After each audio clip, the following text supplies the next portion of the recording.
Hi guys, so I have a little bit of a different video for you today. This sort of video idea came to me the other day and then it just sort of stuck in my head and I thought, yeah, I really want to do that. And it's kind of a show and tell video, and it's kind of what I consider to be my bookish prized possessions. Let's hope that I managed to say that okay. And like I say, it's like a show and tell, showing you some of my most, whether they're books themselves or something else. It's mostly actual books. I could have gone on and on and on and on, but I tried to narrow it down, and most of them are because they are signed. But it's not just going to be me going, this is a prized possession because it's signed. They each have sort of their little story and their own reason as to why they're very special to me. I don't consider this a tag, but if you'd like to share your bookish prized possession, so it's more than they're just because they're your favourite book. That's how I'm sort of treating it. There's a reason. It's more it's beyond a favourite book. It's an actual prized possession. Hope this is making sense. So first off is my edition of Dreams of Gods and Monsters by Laini Taylor. This came out last month and it's a prized possession to me because Laini Taylor became one of, if not my all-time favourite author, with her Daughter of Smoke and Bone trilogy. Not only was this my most anticipated release probably of all time, the fact that it's a special edition and it's signed and it has this special illustration in it. These characters and this writing style really resonate with me, and I was unable to go to a signing to meet Laini Taylor, so the fact that I have something that's still signed by her, and from my favourite series, is extremely special. The book would be special without it being signed, but the fact that it's signed by someone that I really admire, I really, really love this edition and it has to stay perfect forever. My next one is also a book. Most of them are books, like I say, and that is my bind-up copy of Ruined by Simone Alcalez. I started reading Simone Alcalez when I really first started BookTube, really early on, and I won this from Simone herself on her website, for sort of being her top commenter and something. And this is special to me because it's personalised, and this was one of my first signed books. I think my first signed book was a Meg Cabot book, which is special to me, but I haven't actually included it in this video, which I really should have. So yeah, consider a Meg Cabot book that's signed one of my prized possessions, but I won't actually show it to you. And it just says, "Thanks for being a great fan, always follow your dreams," from Simone.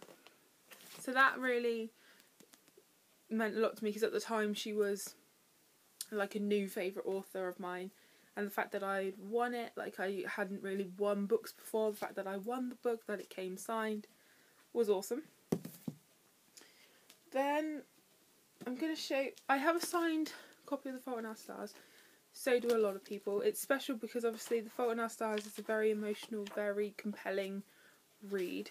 So of course I consider it a prized possession just to own it, the fact that it's signed. But then I also have a UK paperback edition that is signed and Hanklerfish. This is a prized possession, and so is my copy of Paper Towns, because this is also signed and Hanklerfish. These are prized possessions because I got them when I went to the Fault in Our Stars tour in February 2013. I went to see John and Hank on stage, to hear John talk about the book, to see Hank perform on stage. It was a really special evening. I got to see two of my icons in person, got to actually go up to them, get my book signed, even though they weren't allowed to personalise because there were so many people.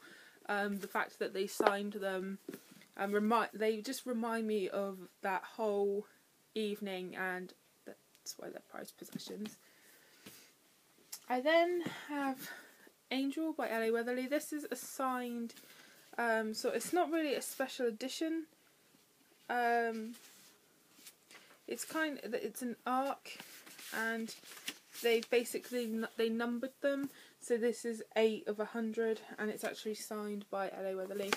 Angel was, again, when I was getting into the whole young adult paranormal genre, Angel was one of the first books that I read after like Twilight, and I absolutely fell in love with this. And the fact that I have a signed edition, it's just a little extra special. I bang on about Angel all the time. Then I have my Barnes & Noble leather-bound edition. This is a prized possession, not only because obviously it's a very, very beautiful book, but I treasure this more than anything because it was a gift from Sue Morrow. She very kindly sent this to me, so it means even more. It is one of my prized bookish possessions, but also I count it amongst my prized possessions in general. I'm really grateful that she sent this to me, and it means an awful lot to me. It has pride of place on my bookshelves. I keep meaning to do a bookshelf tour, but I never get around to it. Oops. But I absolutely adore this, and I just love it so much. Then this is something that's a little bit different. Bear with me. It's a bookmark, and I love that it has the moustaches on. This was a present from Jen and Belle at Reading with Pugs, and I love this because it's a very thoughtful gift. She saw that I had a t-shirt covered in moustaches, and when she saw this, she thought of me and sent it to me. And so again, it's a prized possession because it was a very thoughtful gift, and I love it. I haven't actually used it because I want to keep it all perfect. Then this is a little bit different. It's a Beauty and the Beast storybook, but it's a pop-up book. It's so unique. Everyone I've shown this book to says it's the best pop-up book they've ever seen. And Beauty and the Beast I love all fairy tales, but Beauty and the Beast, I just love it so much. And what really gets me about this is it's not only pop-up, but it is so pop-up. Like, it's so 3D. Like, it just really does come off the page. Like, you see how far that pops out. And then the pages actually pop out as well. And it's just so different. And the fact that it's Beauty and the Beast, I just feel like in years to come, it will be a really interesting book to pull out and show people. Children especially, I think, will really get a kick out of this book and be fascinated by it. And I've hardly ever seen a book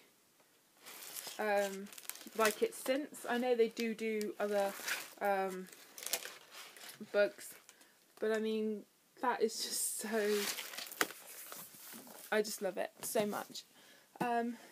Then coming towards the end, I have my US edition of Throne of Glass. This is another one that's special because I won it. I won it by submitting a question for Sarah via Facebook, and she chose to answer mine. And it has a signed bookplate in it. So the fact, because I loved this book so much, it is also a favourite read. And then another one is my signed print.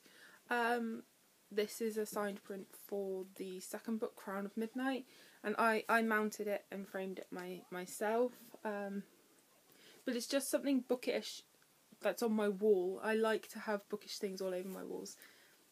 Bit weird. And then my last one is my edition of Styx by Sherilyn Kenyon. This is not one I have read, but this is another one that holds a memory for me. When I went to the blogger evening back in September last year for Piatkus, which is an imprint of Little Brown, I went to London with a friend, and we basically had an evening with some other bloggers, and Sherilyn Kenyon was there, and that was kind of a bit of like a starstruck moment that Sherilyn Kenyon was there and we were talking to her, and of course we each got to chat to her. And this is another one that's personalised, and it says, to Erin. There's just something about a personalised book. I don't get very many of them, purely because the authors that I read don't tour very often here, which is such a shame. So when I do get them, I really do treasure them. So that's just some of my bookish prized bookish possessions. Like I say, Meg Cabot, she was my favourite author when I was younger, so getting to meet her and get one of my Princess Diaries books signed is like a very treasured memory for me of my childhood. I could have chosen so many more, but if you'd like to share your prized bookish possessions, please feel free to make a video and let me know that you've made it. I would love to see people showing their prized possessions. Thanks so much for watching, guys, and happy reading.